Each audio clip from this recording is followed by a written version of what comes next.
آج سے کئی ہزار سال پہلے فدان بابل کے جنوب میں ایک پرامن شہر واقع تھا جہاں حضرت یعقوب علیہ السلام بکریاں چراتے تھے۔ اس شہر کے رہنے والے تمام لوگ آگ کی پوجا کرتے تھے۔ حضرت یعقوب علیہ السلام نرم دل، نیک اور اللہ کے برگزیدہ بندے تھے۔ اس شہر کے رہنے والے لوگ توحید پرست نہیں تھے بلکہ آگ کی پوجا کرتے تھے۔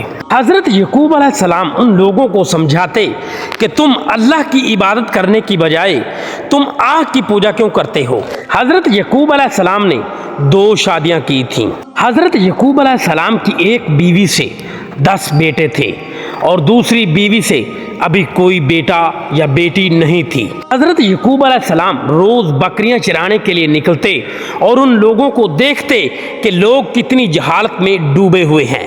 وہاں کے لوگ اللہ کو چھوڑ کر وہاں کے معبد خانے میں جب داخل ہوتے اور اپنے اپنے نذرانے پیش کرتے تو حضرت یعقوب علیہ السلام انہیں دیکھ کر بہت پریشان ہوتے۔ اس شہر کے لوگ جب اپنے معبد خانے میں داخل ہوتے اور بڑے بڑے نذرانے پیش کرتے تو حضرت یعقوب علیہ السلام انہیں دیکھ کر بہت پریشان ہوتے، کیونکہ نبی ہمیشہ سے نرم دل ہوتا ہے۔ کوئی نبی یہ نہیں چاہتا کہ میری امت کے اوپر عذاب نازل ہو۔ وہاں کے لوگوں میں سے اگر کسی کا بچہ بیمار ہو جاتا تو وہ اسی معبد خانے میں لے جاتے۔ وہاں ایک عورت تھی جو اس معبد خانے کی حکومت کرتی تھی اور اس بچے کو سب سے بڑے بت کے آگے لے کر کھڑی ہو جاتی اور کہتی کہ اے اشتار بزرگ، اس بچے کو شفا عطا فرما دے۔ وہ عورت ایسے بڑے بڑے ڈھونگ رچا کر لوگوں کو بڑے بڑے نذرانے پیش کرنے کے لیے مجبور کر دیتی۔ وہاں کے لوگ بھی جہالت میں ڈوبے ہوئے تھے کہ وہ کبھی تو سونا لے جاتے، کبھی روپے لے جاتے اور کبھی بھیڑ بکریاں لے جاتے، کیونکہ معبد میں ہمیں یہ نذرانے پیش کرنے ہیں۔ اور وہ عورت لوگوں کو صلاحیں دیتی کہ تم اپنے بچوں کی اس طرح تربیت کرو کہ بڑے ہو کر اشتار کے پیروکار بنے، اور اپنے بچے کی اس طرح تربیت کرو کہ وہ بڑا ہو کر اشتار کا پیروکار۔ اور وہاں کے لوگ بھی اتنے پکے مشرک تھے کہ وہ سب سے بڑے بت اشتار کے آگے روتے اور گڑ گڑاتے کہ آپ نہ ہوتے تو ہماری اولاد مر جاتی، آپ ہمیں تندرستی دینے والے اور آپ ہی ہمیں رزق دینے والے ہیں۔ اور تھوڑے ہی دنوں بعد ایک ایسا واقعہ پیش آیا جو بہت حیران کن تھا، کیونکہ ایک ایسا آدمی تھا جس نے ان کے اشتار بزرگ کی بےزتی کی اور ان سب نے مل کر کہا کہ اسے منجنیق کے ذریعے آگ میں جلایا جائے۔ اور یہ واقعہ جب پیش آیا تو حضرت یعقوب علیہ السلام اسی معبد کے سامنے اپنی بکریاں چرا رہے تھے اور اس واقعے کو دیکھ رہے تھے۔ حضرت یعقوب علیہ السلام کے بکریاں چراتے وقت ان کے بیٹے بھی ان کے ساتھ ہوتے تھے، اور ایک بیٹے نے پوچھا، اے ابا جان، یہ آگ کیوں جلا رہے ہیں؟ حضرت یعقوب علیہ السلام نے جواب دیا کہ یہ ان کی ایک پرانی رسم ہے، جو ان کی اشتار معبود کی اہانت کرتا ہے اسے یہ منجنیق کے ذریعے آگ میں زندہ جلا دیتے ہیں۔ اتنی ہی دیر میں اس آدمی کو معبد کے باہر لایا گیا۔ حضرت یعقوب علیہ السلام یہ واقعہ دیکھ کر وہاں پہنچ گئے اور انہوں نے کہا کہ تم ان بتوں کی وجہ سے اس بندے کو زندہ جلا رہے ہو۔ تو ان سب نے مشورہ کیا کہ حضرت یعقوب علیہ السلام کو بھی پکڑ لو۔ اتنی ہی دیر میں جس گھر میں حضرت یعقوب علیہ السلام کی 2 شادیاں ہوئی تھی اس بندے کا نام لابان تھا اور وہ رشتے میں حضرت یعقوب علیہ السلام کا ماموں تھا۔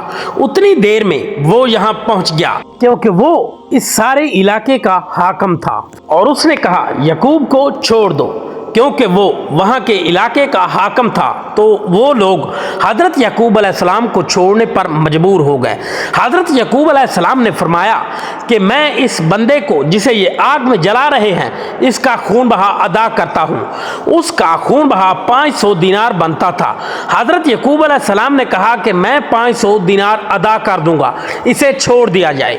تو وہ حضرت یعقوب علیہ السلام کی اس بات پر بہت خوش ہوا اور حضرت یعقوب علیہ السلام کے ساتھ حضرت یعقوب علیہ السلام کے گھر چلا آیا کہ اس نے کہا کہ جب تک میں آپ کا 500 دینار ادا نہ کر دوں میں آپ کے لیے ہی کام کروں گا، چاہے مجھے ساری زندگی کیوں نہ لگ جائے۔ وہ بار بار حضرت یعقوب علیہ السلام کا شکریہ ادا کرتا۔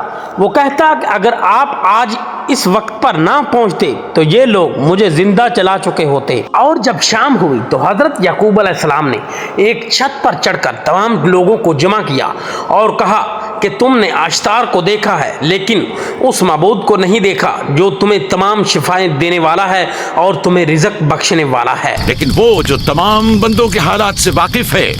حضرت یعقوب علیہ السلام نے فرمایا کہ تم غور کیوں نہیں کرتے کہ اس نے تمہیں زندگی بخشی اور تمہیں ایک زندہ جان بنایا، تمہارے پاس بصارت تو ہے لیکن بصیرت نہیں۔ اور وہ آپس میں کہنے لگے کہ یعقوب کی باتوں کا خلاصہ یہ ہے کہ ہم اپنے سارے خداؤں کو چھوڑ کر یعقوب کے خدا کی عبادت کریں۔ ان لوگوں نے کہا کہ ہم اپنے باپ دادوں سے لے کر دیکھ رہے ہیں کہ ہمارے باپ دادے بھی انہی بتوں کی عبادت کیا کرتے تھے، کیا تمہارا خدا ان بتوں سے افضل ہے؟ اور حضرت یعقوب علیہ السلام نے فرمایا کہ میں تم لوگوں کو خدا یکتا کی پرستش کی دعوت دیتا ہوں اور میں تمہاری بھلائی کرنا چاہتا ہوں بلکہ نہ کہ تمہارا نقصان۔ میں تم لوگوں کو خدا یکتا کی پرستش کی دعوت دے رہا ہوں۔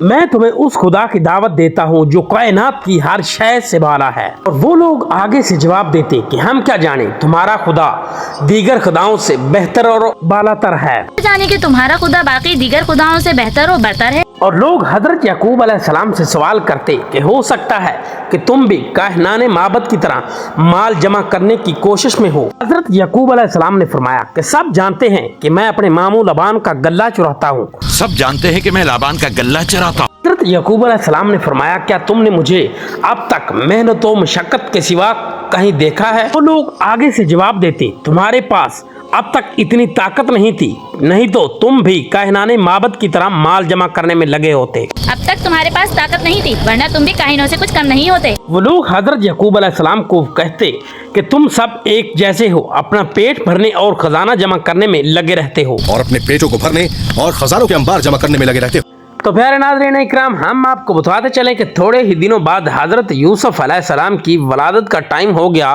حضرت یوسف علیہ السلام کی والدہ کا نام راحل تھا، جن کی طبیعت بہت خراب ہو گئی اور حضرت یعقوب علیہ السلام کے ماموں لابان نے وہاں کی دائیوں کو جمع کیا۔ تو تمام دوستوں، اگر ویڈیو اچھی لگی ہو تو ویڈیو کو لائک اور چینل کو سبسکرائب کر لو تاکہ ایسی سچی اسلامی کہانیاں آپ کے پاس پہنچتی رہیں۔